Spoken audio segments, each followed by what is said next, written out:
घटना पता है आपको?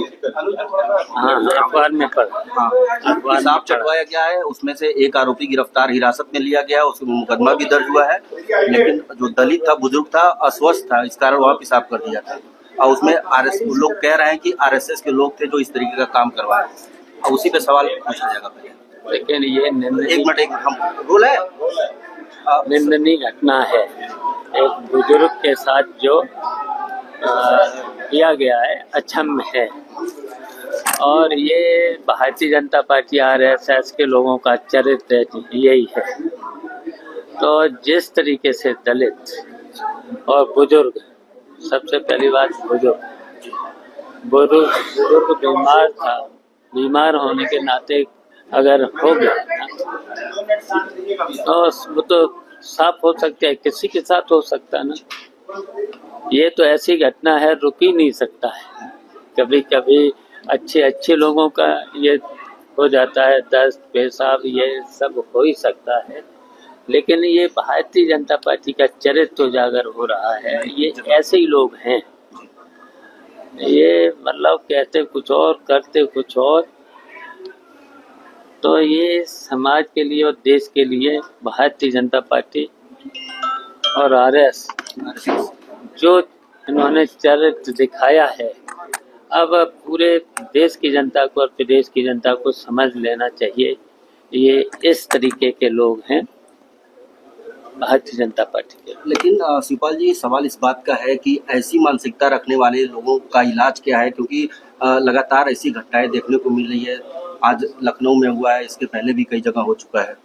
नहीं, पहली बात तो है, तो देखिए इनको खिलाफ कार्रवाई होना चाहिए, जेल भेजना चाहिए, इनको दंड मिलना चाहिए, और दंड के साथ जनता से हमारी अपील है, ऐसे भारतीय जनता पार्टी के लोगों को देश से भी हटाएं और उत्तर प्रदेश से भी हटाएं। शिवपाल जी, हर जगह देखा जा रहा है, वीडियोस आ रही है कि छठ को लेकर के बताया जा रहा है, काफी भीड़ देखने को मिल रही है, लेकिन ऊपर से ट्रेन की व्यवस्थाओं की बात की जा रही है कि हजारों हजार ट्रेन चलाई जा रही है, लेकिन फिर भी इस तरीके से भीड़ लोगों का वीडियो वायरल हो रहा है। ये केवल दिखावा होता है भारतीय जनता पार्टी के लोगों का, हमेशा दिखावा होता है। व्यवस्था का प्रचार इतना करने के बाद और व्यवस्था कुछ होती है, लेकिन जनता को धोखा देते हैं और फिर गिनती बताएंगे, गिनती गिन लेते हैं, जहाँ घटनाएं होती हैं उनकी गिनती नहीं गिन पाते। छठ ये लोग झूठे हैं, बहुत झूठे लोग हैं। इन पर जनता को विश्वास नहीं करना चाहिए। एनसीआर की रिपोर्ट में भी दलित समाज पर उत्पीड़न बढ़ा है उत्तर प्रदेश में, और लगातार दलित समाज के लोगों का उत्पीड़न सामने आया। काकोरी वाली घटना देखी है। बहुजन समाज पार्टी के नेता मायावती जी बावजूद सरकार से सवाल पूछे आप लोग पर हमलावर रहती है, क्यों, ऐसा क्यों?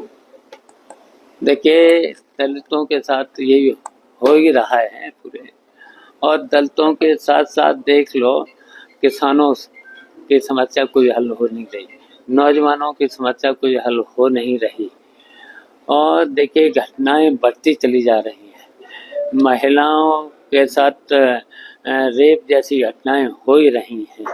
ये सरकार पूरी तरह से फेल है, और सवेरे से शाम तक मीडिया में बखान तो आप ही लोग करते हो, आप ही लोग करते हो ना, और सही बात सामने पूछ तो रहे हमको।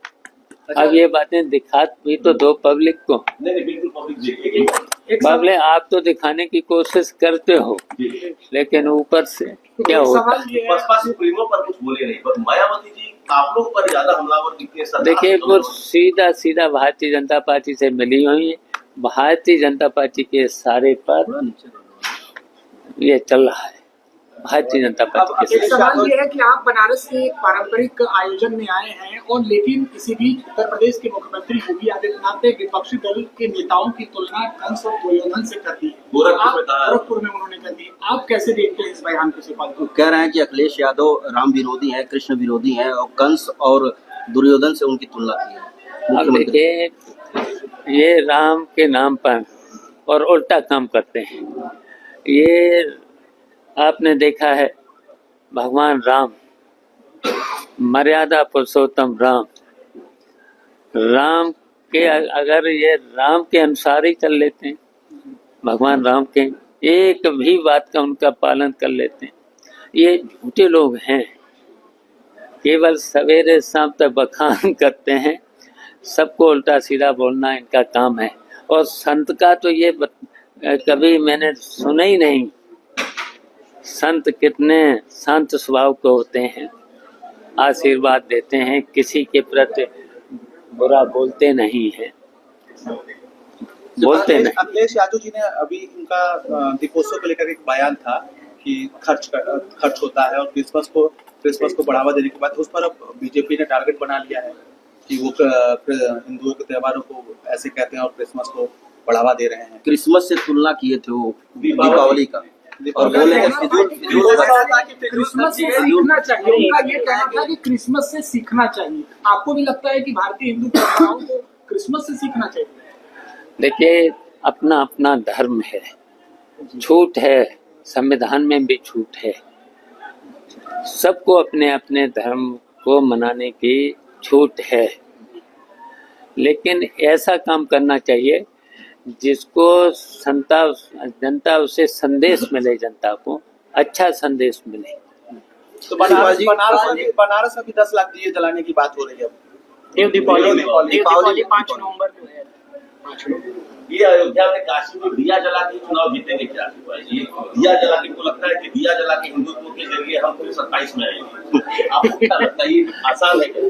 चलिए, सबसे पहले तो अयोध्या में दीप किसने जलाया था, और वो जो घाट है अयोध्या का किसने बनवाया था, और यहाँ पर भी देख लिए बनारस में चौड़ी चौड़ी सड़कें डिवाइडर से लेकर किसने शुरुआत की थी। यहाँ तक कि देखिए, जहाँ पर आज पूजा हो रही है, गोवर्धन पूजा, यहाँ पहले देखिए नेताजी मुलायम सिंह जी ने यहाँ पर काम करवाया था। फिर जब हमारी सरकार थी तब मैंने भी करवाया। उसके बाद जब वो डीएम थे प्रांजल यादव, तब डीपीआर बना करके जो काम कराया गया आज भी सराहना होती है। आज बताओ इन्होंने कौन सा काम करा दिया ऐसा भारतीय जनता पार्टी के। चर्चा में है हलाल सर्टिफाइड को लेकर कहा है कि जो भी ये सामाने हैं उसको न खरीदा जाए। उत्तर प्रदेश के मुख्यमंत्री योगी आदित्यनाथ ने अपील की है, क्योंकि ये धर्मांतरण और आतंकवाद को बढ़ावा देने के लिए। आपको भी लगता है कि क्या सर्टिफाइड देखकर ही सामान को खरीदना चाहिए? देखिए, ये धर्म के नाम पर और भगवान राम के नाम पर सत्ता में आना चाहते हैं, लेकिन अब की बार देखिए, अभी चुनाव होंगे, उत्तर प्रदेश का भी चुनाव होगा, तो देखिए धर्म के साथ साथ पेट पूजा भी है, बेरोजगारी कितनी है, उत्पीड़न कितना है, झूठ कितना बोलते हैं ये लोग, तो ये जनता अब समझ चुकी है। अब ये धर्म के नाम पर, केवल धर्म के नाम पर, धर्म तो अपना अपना सब मानते हैं। अच्छा, जो भी त्योहार होते हैं, जैसे अभी दीपावली थी, दीपावली सबने मनाई है, सबने अपने दीपक जलाए हैं। दोनों डिप्टी सीएम अयोध्या में दिखे नहीं इस बार दीपावली। प्रोटोकॉल कैंसिल हो गया लगने के दोनों डिप्टी सीएम नहीं दिखे। लखनऊ में सब ठीक नहीं है क्या? अच्छा, ये नामात्र के डिप्टी सीएम है, इनकी चलती तो है नहीं कहीं। अच्छा।